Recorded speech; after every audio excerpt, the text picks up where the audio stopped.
Hello, future doctors. Welcome to this exciting journey into the human body.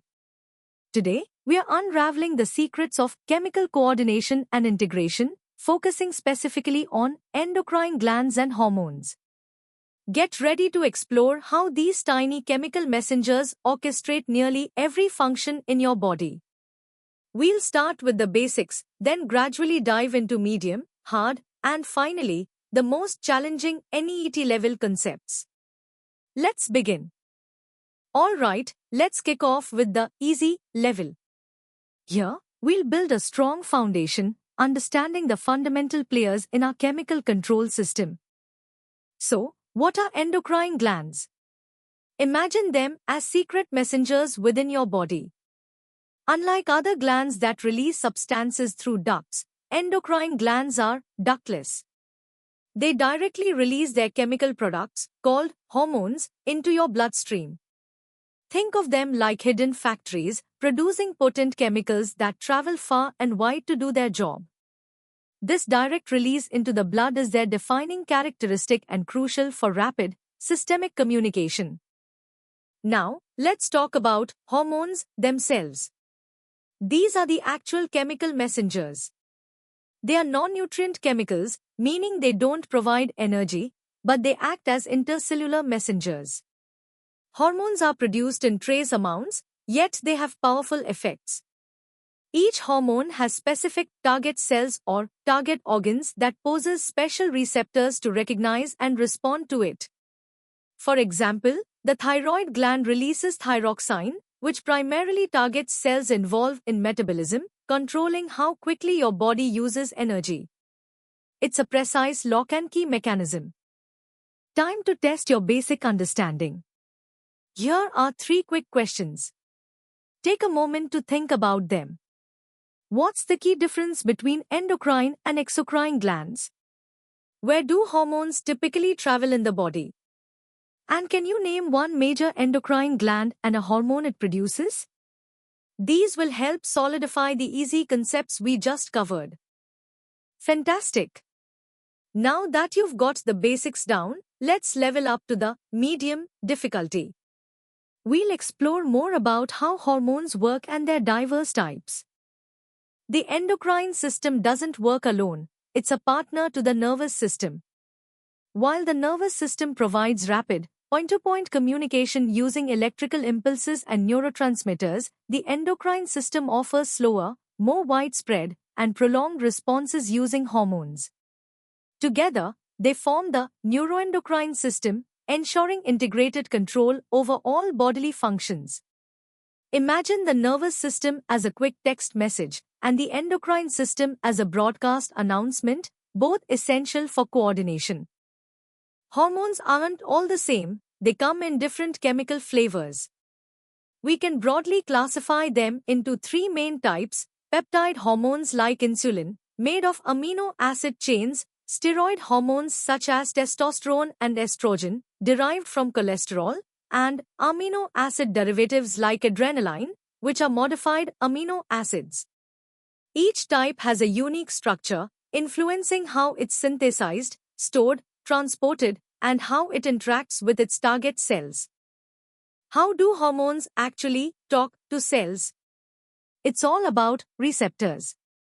Hormones bind to specific protein receptors located either on the cell membrane, for water-soluble hormones like peptides, or inside the cell, for lipid-soluble hormones like steroids. This binding initiates a cascade of events. For membrane-bound receptors, it often involves second messengers like CAMP.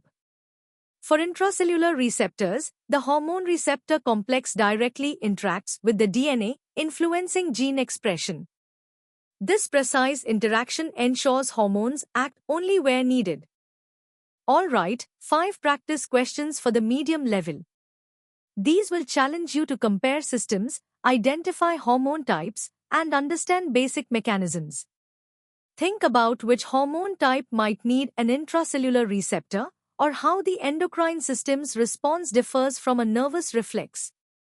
These questions bridge the gap from simple definitions to functional understanding. Excellent progress. Now, brace yourselves for the hard level. We are going deeper into the regulation and complexities of endocrine function. Hormone secretion isn't a free-for-all, it's tightly controlled primarily by feedback mechanisms. Most commonly, it's negative feedback, where the product of a pathway inhibits an earlier step.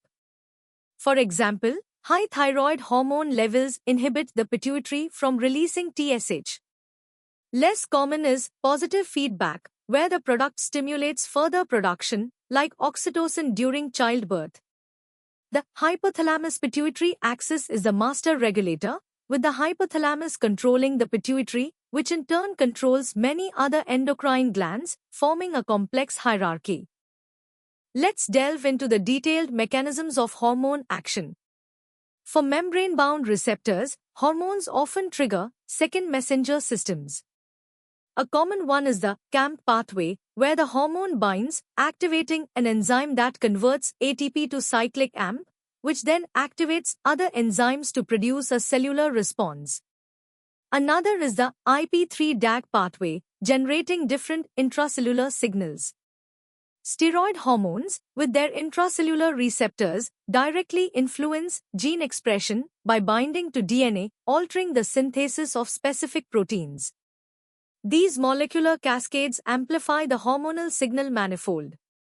When endocrine glands malfunction, it leads to disorders. Hypersecretion, excessive hormone production, or hyposecretion, insufficient production, can have severe consequences. For instance, hypersecretion of growth hormone in childhood leads to gigantism, while hyposecretion causes dwarfism.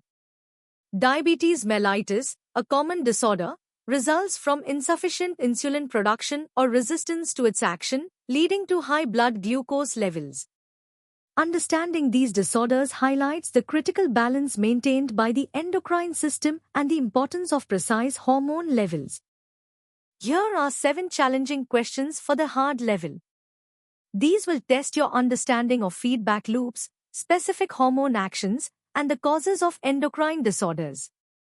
Think about how a defect in a receptor might affect a hormone's function, or what happens if the hypothalamus-pituitary axis is disrupted. These questions require analytical thought and a deeper grasp of physiological regulation. You've made it to the ultimate challenge, the hardest level. This is where we consolidate everything and push for that competitive edge. Get ready for advanced concepts and NEET-level insights. The study of endocrine glands has a rich history. Early observations of castration effects showed the influence of gonads on secondary sexual characteristics.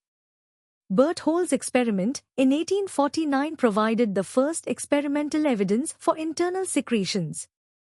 The term hormone was coined by Starling in 1905 after the discovery of secretin by Baylis and Starling. This historical context reveals how our understanding evolved from basic observations to the intricate molecular biology we study today, showcasing the scientific method in action. From an engineering perspective, the endocrine system is a marvel of biological control. Consider the precision of receptor-ligand interactions, akin to highly specific molecular switches. Signal transduction pathways, involving second messengers and protein kinases, act as sophisticated amplification circuits, ensuring a tiny hormonal signal elicits a robust cellular response. The feedback loops are classic examples of control systems, maintaining homeostasis. Understanding these mechanisms at a molecular level allows for the development of targeted therapies and synthetic hormones, demonstrating how biological insights can inspire engineering solutions. Let's explore neuroendocrinology, the fascinating interface between the nervous and endocrine systems. The hypothalamus acts as the primary neuroendocrine organ, containing neurosecretory cells that produce hormones like releasing and inhibiting hormones, which control the anterior pituitary. It also produces ADH and oxytocin, which are released by the posterior pituitary. This direct neural control over hormone release exemplifies the integrated nature of body regulation. Furthermore, the pineal gland, producing melatonin, links light cycles to biological rhythms, showcasing another crucial neuroendocrine connection. The impact of endocrine research is profound. From managing diabetes with insulin therapy to treating thyroid disorders and developing contraceptives, understanding hormones has revolutionized medicine.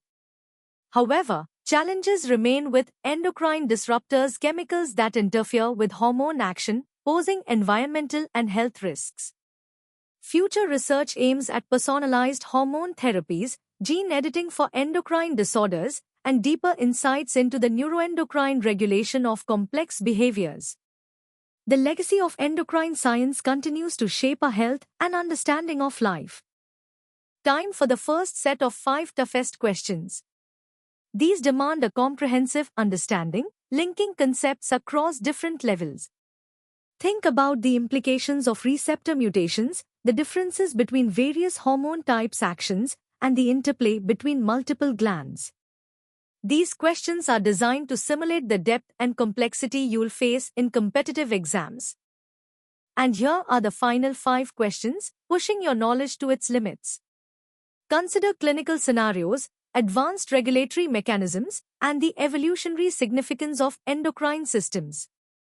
These questions will truly test your ability to apply concepts, think critically, and integrate information, preparing you thoroughly for any challenge in NEET biology. You've journeyed through the incredible world of endocrine glands and hormones. From basic definitions to complex regulatory mechanisms and competitive insights, you've gained a deep understanding.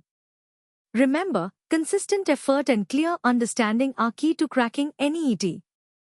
For more such engaging and comprehensive educational content, make sure to visit synapse.omaps.in. Don't forget to like this video, share it with your friends, and subscribe to our channel for continuous learning. Keep exploring, keep learning, and keep aiming for success.